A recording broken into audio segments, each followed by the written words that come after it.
ನಂಬಿಕೆ, ಧರ್ಮ ಮತ್ತು ಉಪಾಸನೆಯ ಸ್ವಾತಂತ್ರ್ಯವನ್ನು ಸ್ಥಾನಮಾನ ಮತ್ತು ಅವಕಾಶಗಳ ಸಮಾನತೆಯನ್ನು ದೊರೆಯುವುದಂತೆ ಮಾಡುವುದಕ್ಕಾಗಿ ವ್ಯಕ್ತಿ ಗೌರವ ಎಲ್ಲರಲ್ಲಿ ಭ್ರಾತೃತ್ವ ಭಾವನೆಯನ್ನು ಮೂಡಿಸುವುದಕ್ಕೆ ದೃಢ ಸಂಕಲ್ಪ ಮಾಡಿ ನಮ್ಮ ಸಂವಿಧಾನ ಸಭೆಯಲ್ಲಿ 1949ನೇ ಇಸ್ವಿಯ ನವೆಂಬರ್ ತಿಂಗಳ 26ನೇ ದಿನದಂದು ಈ ಸಂವಿಧಾನವನ್ನು ನಮಗೆ ನಾವೇ ಅರ್ಪಿಸಿಕೊಂಡು ಅಂಗೀಕರಿಸಿ ಶಾಸನವಾಗಿ ವಿಧಿಸಿಕೊಂಡಿದ್ದೇವೆ. ಜೈ ಭೀಮ್, ಜೈ ಸಂವಿಧಾನ್, ಜೈ ಭಾರತ್.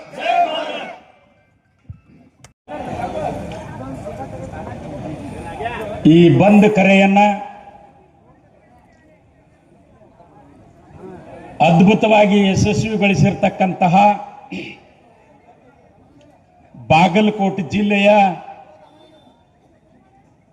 ದಲಿತ, ಹಿಂದುಳಿದ, ಪ್ರಗತಿಪರ, ಕನ್ನಡ ಪರ, ರೈತರ ಪರ, ಕಾರ್ಮಿಕರ ಪರ, ಮಹಿಳೆಯರ ಪರ ಕೆಲಸ ಮಾಡತಕ್ಕಂತ ಎಲ್ಲ ನೋಡ್ರಿ, ಹೋದ ತಿಂಗಳ 18ನೇ ತಾರೀಕಿಗೆ ಆಗಿರ್ತಕ್ಕಂಥದ್ದು ಇಲ್ಲಿವರೆಗೆ ಅಮಿತ್ ಶಾ ಸ್ವಾರಿನೂ ಕೇಳಿಲ್ಲ ಈ ದೇಶದ ಜನರಿಗೆ. ಯಾಕಂದ್ರೆ ನಾನು ಹೇಳಿದೆ, ಬಾಬಾ ಸಾಹೇಬ್ ಅಂಬೇಡ್ಕರ್ ನಾನು ಹೇಳಿರ್ತಕ್ಕಂಥ ಜಾತಿಗಳು ಇಷ್ಟೊತ್ತನ ದಲಿತರು, ಹಿಂದುಳಿದವರು, ಕಾರ್ಮಿಕರು, ರೈತರು, ಇವರೆಲ್ಲರಿಗೂ ನಿಜವಾಗ್ಲೂ ಅಂಬೇಡ್ಕರ್ ದೇವ್ರೆ.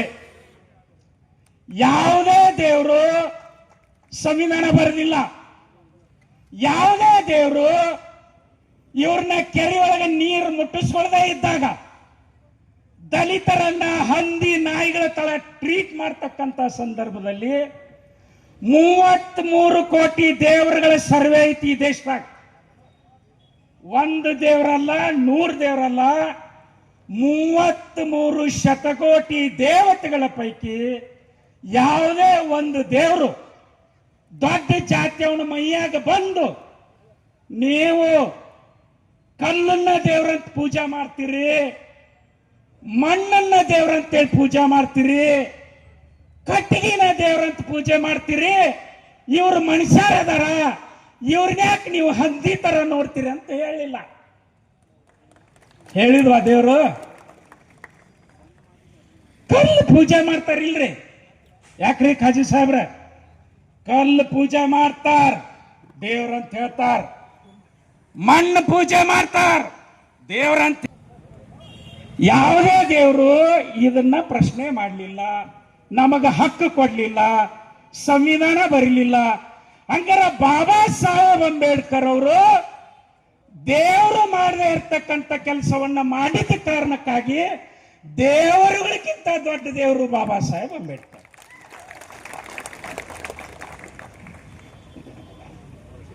ದೊಡ್ಡ ದೇವರು ನಮಗೆ ಬಾಬಾ ಸಾಹೇಬ್ರು. ನೀವೇನ್ ಹೇಳಕತ್ತೀರಿ? 7 ಜನ್ಮದ ಪುಣ್ಯ ಬರ್ತೈತೆ ಅಂತ ಹೇಳಿ ದೇವ್ರ ಹೆಸರು ಹೇಳಿದ್ರ ನಿಮಗ ಮಿಸ್ಟರ್ ಅಮಿತ್ ಶಾ, ನಿಮಗ 12ನೇ ಶತಮಾನದಾಗ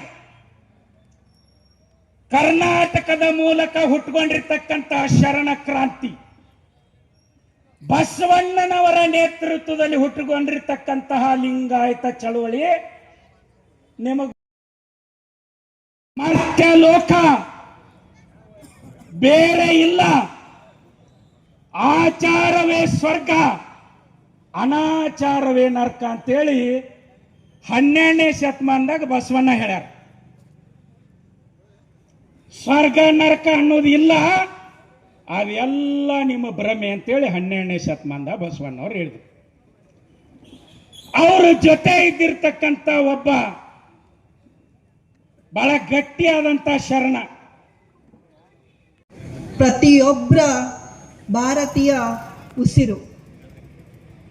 ಬಂದಂಥ ಸಮಸ್ತ ಜನತೆಗೆ ನಮಸ್ಕಾರ. ಬಾಗಲಕೋಟೆ ಬಂದ್ಗೆ ಬೆಂಬಲ ಸೂಚಿಸಿದಂಥ ವ್ಯಾಪಾರಸ್ಥರು ಹಾಗೂ ಇಡೀ ಬಾಗಲಕೋಟೆ ಜನತೆಗೆ ವಂದನೆಗಳು.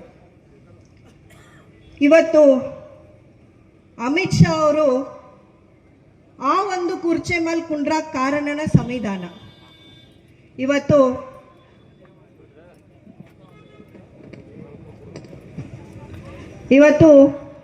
ಅಂಬೇಡ್ಕರ್ ಅವರು ಸಂವಿಧಾನ ಬರೀಲಿಲ್ಲ ಅಂದ್ರ ಇವತ್ತು ಹೆಣ್ಮಗಳಾಗಿ ಇವತ್ತು ನಿಂತು ಮಾತಾಡುವಷ್ಟು ನನಗ ಶಕ್ತಿ ಇರ್ತಿರ್ಲಿಲ್ಲ. ಒಂದು ದೇಶದಲ್ಲಿ ಒಂದು ಸಮಾನತೆ ಇರ್ತಿರ್ಲಿಲ್ಲ. ಇವತ್ತು ಹೆಣ್ಮಗಳಾಗಿ ಇವತ್ತು ಈ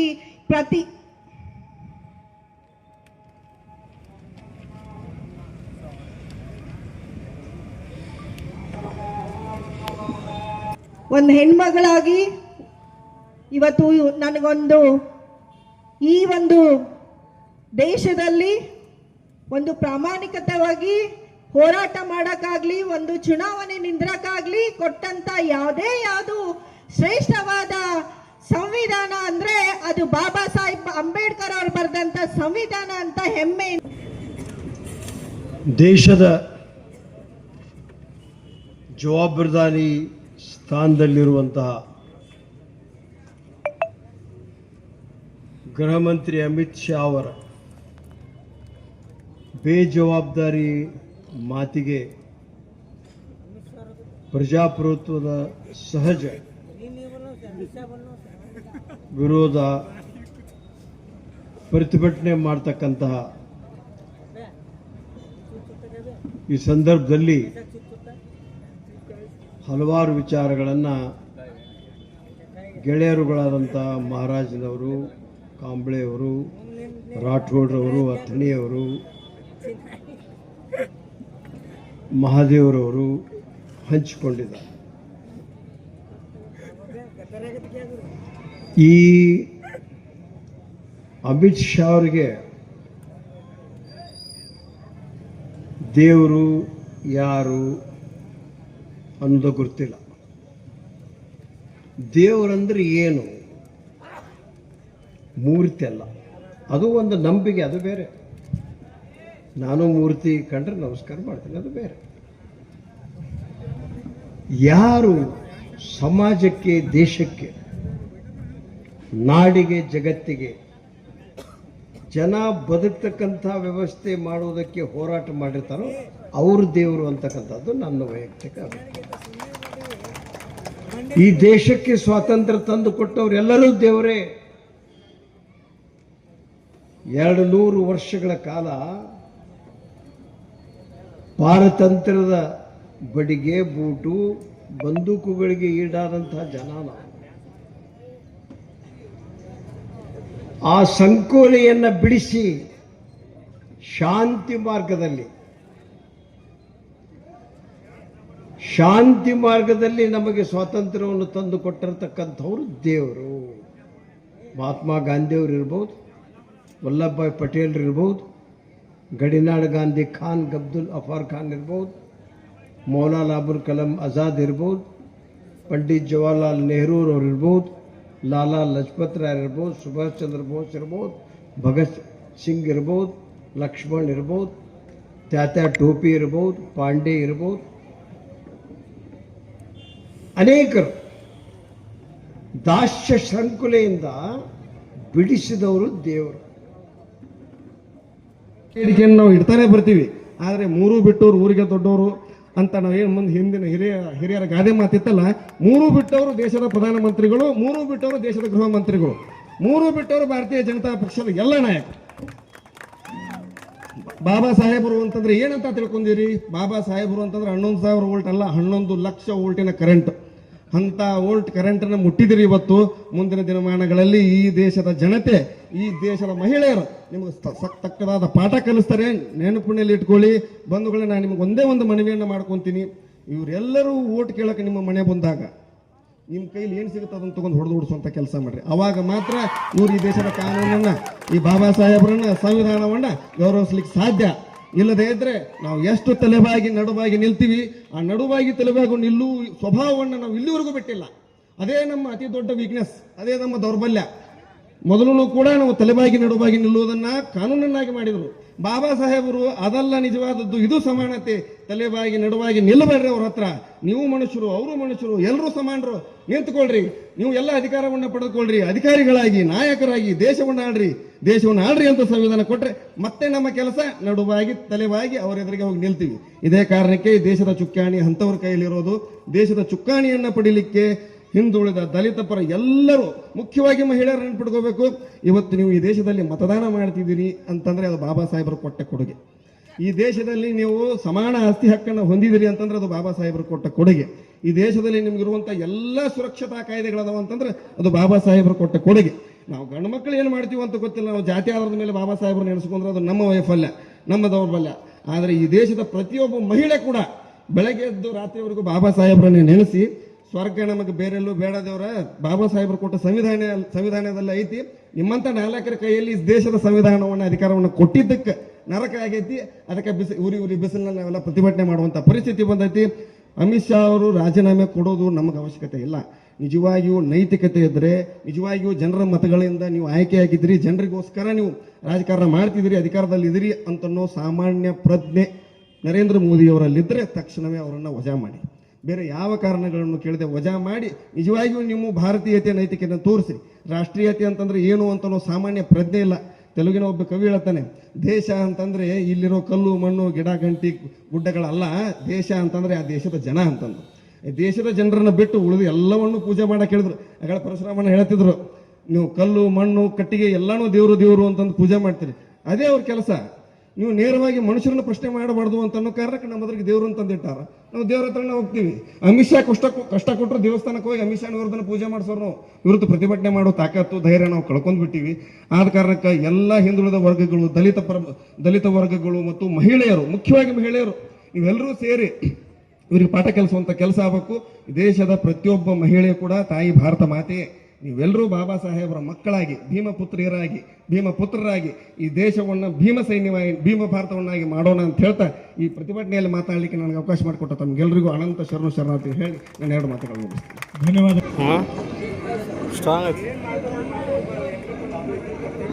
ಇವತ್ತು ಪ್ರಜಾಪ್ರಭುತ್ವ ವ್ಯವಸ್ಥೆಯಲ್ಲಿ ನಮಗೇನು ಅವಕಾಶ ಕೊಟ್ಟರೋ ಆ ವ್ಯವಸ್ಥೆ ಮುಖಾಂತರ ನಾವು ಕೇಂದ್ರ ಸರ್ಕಾರಕ್ಕೆ ಅಮಿತ್ ಶಾ ಅವರಿಗೆ ನಾವೆಲ್ಲರೂ ಏನು ಕೇಳ್ತಾ ಇದ್ದೀವಿ ಅಂದರೆ ರಾಜೀನಾಮೆ ಕೊಡಪ್ಪ, ಇಲ್ಲಾಂದ್ರೆ ಮೋದಿಯವರೇ ನೀವು ಕಿತ್ತು ಬಿಸಾಕ್ರಿ ಅಂತೇಳಿ ಕೇಳಕ್ಕೆ ಇಲ್ಲಿ ಕೂತ್ಕೊಂಡಿದ್ದೀವಿ. ಯಾವ ಅಂಬೇಡ್ಕರ್ ಅವರು ಏತಮ್ಮ ಸುಮ್ಮನಿರಲ್ಲ, ನಾನು ಹಿಂದೂ ಧರ್ಮದಲ್ಲಿ ಹುಟ್ಟಿದ್ದೇನೆ, ಆದರೆ ಆ ಧರ್ಮದಲ್ಲಿ ಇದ್ಕೊಂಡು ನಾನು ಸಾಯುವುದಿಲ್ಲ ಅಂತಕ್ಕಂಥ ಪ್ರತಿಜ್ಞೆ ಮಾಡ್ತಕ್ಕಂಥದ್ದು ಹಾಗೂ ಆ ಧರ್ಮದಿಂದ ನಿರ್ಗಮಿಸ್ತಕ್ಕಂಥ ಕೆಲಸ ಅಂಬೇಡ್ಕರ್ ಅವರು ಮಾಡ್ತಾರೆ. ಹಾಗಿದ್ರೆ ಅಂಬೇಡ್ಕರ್ ಅವರು ಹೇಳಿದಂಥ ಪಾಠ ಏನು ನಮಗೆ? ದೇಶದಲ್ಲೆಲ್ಲ ವಿಜೃಂಭಿಸಿ ವರ್ಣಾಶ್ರಮ ಧರ್ಮವನ್ನೇ ಮುಂದಿಟ್ಟುಕೊಂಡು ಮನುವಾದಿಗಳ ತತ್ವಗಳನ್ನ ಇಟ್ಟುಕೊಂಡು ಈ ದೇಶದಲ್ಲಿ ಅವರ ಅಧಿಕಾರ ಚಲಾಯಿಸ್ತಕ್ಕಂಥವ್ರಿಗೆ ಅಂಬೇಡ್ಕರ್ ಕೊಟ್ಟಂತ ಗನ್ ಯಾವುದು? ಅಂಬೇಡ್ಕರ್ ಕೊಟ್ಟಂತ ಮಿಷನ್ ಗನ್ ಯಾವುದಂದ್ರೆ ನಿಮ್ಮ ಓಟು. ಅವ್ರಿಗೇನೊಂದು ಮಿಷನ್ ಗನ್ ತಗೊಂಡು ಹಿಂಗೇನು ಮಾಡೋ ಅವಶ್ಯಕತೆ ಇಲ್ಲ. ವರ್ಣಾಶ್ರಮ ಧರ್ಮವನ್ನು ವಿರೋಧಿಸಿ ಈ ಧರ್ಮದಲ್ಲಿರ್ತಕ್ಕಂಥ ನಾನು ಇರೋದಿಲ್ಲ ಅಂತಕ್ಕಂಥ ಅಂಬೇಡ್ಕರ್ ಜೊತೆಗೆ ನಾವು ಇರಬೇಕಲ್ಲ. ಈ ದೇಶದಲ್ಲಿ ದೇವರು ದೇವರು ದೇವರು ಅಂದ್ಕೊಂಡು ಹೋರಿ ನಿಮಗೆ ಪುಣ್ಯ ಬರುತ್ತೆ, ಸ್ವರ್ಗ ಸಿಗ್ತೈತೆ ಅನ್ನೋರಿಗೆ ನೀವು ಆ ಹಿಂದೂ ಧರ್ಮ ಹೇಳಿ ಹೇಳಿ ಅಧಿಕಾರಕ್ಕೆ ಬಂದಿದ್ದೀರಲ್ಲ. ಎಷ್ಟು ಜನ ಮಂದಿರಗಳಲ್ಲಿ ಹಿಂದೂಗಳೆಲ್ಲರೂ ಒಂದು ನೀವೆಲ್ಲರೂ ದೇಗುಲಗಳು ಬನ್ನಿ, ಧರ್ಮದ ಹೆಸರು ಹೇಳ್ರಿ ಅಥವಾ ದೇವ್ರ ಹೆಸರು ಎತ್ತಿ ನೀವು ಯಾವತ್ತಾದರೂ ಹಿಂದೂ ಧರ್ಮದ ಬಗ್ಗೆ ಹೇಳ್ತಕ್ಕಂಥವ್ರು ಎಷ್ಟೋ ಜನ ದೇಗುಲದಿಂದ ಹೊರಗಿದ್ದವ್ರಿಗೆ ಯಾವತ್ತಾದರೂ ನೀವು ಮಾತನಾಡಿದ್ದೀರಾ? ಹಾಗಿದ್ರೆ ಅವ್ರು ಯಾಕೆ ದೇವರು ದೇವರು ಅನ್ಬೇಕು? ಅಂಬೇಡ್ಕರ್ ಏನ್ ಹೇಳ್ಯಾನೋ ಅದನ್ನ ನಾವು ಪಾಲನೆ ಮಾಡಬೇಕಾದಂತ ಅವಶ್ಯಕತೆ ನಮಗಿದೆ. ಶ್ರೇಣೀಕೃತ ಜಾತಿ, ತಲೆ ಮೇಲೆ ಹುಟ್ಟಾನತ್ತ, ಬುಧದಾಗ ಹುಟ್ಟಾನತ್ತ, ಮತ್ತೆಲ್ಪ ತೊಡೆ ಕಾಲ ನೋಡ್ರಿ, ನೀವು ಯಾವತ್ತೂ ಕೂಡಿಯೇ ಇರಬಾರ್ದು. ನೀವು ಸನ್ಮಾನ್ಯ ಶ್ರೀ ತಿಮ್ಮಾಪುರ ಸಾಹೇಬರು ಮಾತಾಡಬೇಕಾಗಿತ್ತು. ಅನೇಕ ನಮ್ಮ ಸ್ನೇಹಿತರೆಲ್ಲ ಮಾತಾಡಿದ್ದಾರೆ ಅಮಿತ್ ಶಾನ್ ಬಗ್ಗೆ, ಸಂವಿಧಾನದ ಬಗ್ಗೆ. ನಾನು ಹೇಳೋದು ಇಷ್ಟೇ ಇಲ್ಲ. ದಯಮಾಡಿ ಆತ್ಮೀಯ ಎಲ್ಲ ದಲಿತ ಬಂಧುಗಳೇ, ಎಲ್ಲ ದೇವಾಲಯಗಳಿಗೆ ಹೋಗಿ ದೇವರ ಮುಂದೆ ಕೈ ಮುಗಿದು ಗುಲಾಮರಾಗುವುದಕ್ಕಿಂತ ಗ್ರಂಥಾಲಯದ ಒಳಗಡೆ ಹೋಗಿ ಗ್ರಂಥಗಳನ್ನು ಓದಿ ನೀವು ಪಂಡಿತರಾಗಿ ಅನ್ನುವಂತ ಮಾತನ್ನ ಈ ಸಂದರ್ಭದಲ್ಲಿ ಹೇಳ್ತಾ ಇದ್ದೇನೆ ಬಂಧುಗಳೇ. ಡಾಕ್ಟರ್ ಬಾಬಾ ಸಾಹೇಬ್ ಅಂಬೇಡ್ಕರ್ ಅವರು ಕರೆ ಕೊಟ್ಟಿದ್ದು ಇದನ್ನೇ. ಆತ್ಮೀಯರೇ, ಈ ಕರ್ನಾಟಕ, ಈ ಭಾರತ ದೇಶದ ಗೃಹ ಮಂತ್ರಿ ಲೋಫರ್ ಡಾಕ್ಟರ್ ಬಾಬಾ ಸಾಹೇಬ್ ಅಂಬೇಡ್ಕರ್ ಅವರ ಹೆಸರನ್ನ ಪದೇ ಪದೇ ಹೇಳ್ಬೇಡ್ರಿ ಅನ್ನುವಂತ ಮಾತನ್ನು ಹೇಳಿದ್ದಾರಲ್ಲ, ಆ ವ್ಯಕ್ತಿಯನ್ನ ಕೂಡಲೇ ಈ ದೇಶದ ಪ್ರಧಾನಮಂತ್ರಿಗಳು ಆ ಸಚಿವ ಸಂಪುಟದಿಂದ ವಜಾ ಮಾಡಬೇಕು ಅನ್ನುವಂಥದ್ದನ್ನ ನಾ ಕರ್ನಾಟಕ ದಲಿತ ಸಂಘರ್ಷ ಸಮಿತಿ ಮೂಲಕ ಈ ವೇದಿಕೆಯಲ್ಲಿ ಒತ್ತಾಯಪಡಿಸ್ತಾ ಇದ್ದೇನೆ ಬಂಧುಗಳೇ. ಆತ್ಮೀಯರೇ, ಅನೇಕ ನಮ್ಮ ಮಹಾರಾಜ್ನವರವರು, ಅನೇಕ ನಮ್ಮ ವೈಸಿ ಕಾಂಬ್ಳೆ ಅವರು, ಅನೇಕ ನನ್ನ ಸ್ನೇಹಿತರು ಹೇಳಿದ್ರು, ಈ ಎಲ್ಲವನ್ನ ನಮ್ಮ ಈ ಹೋರಾಟವನ್ನ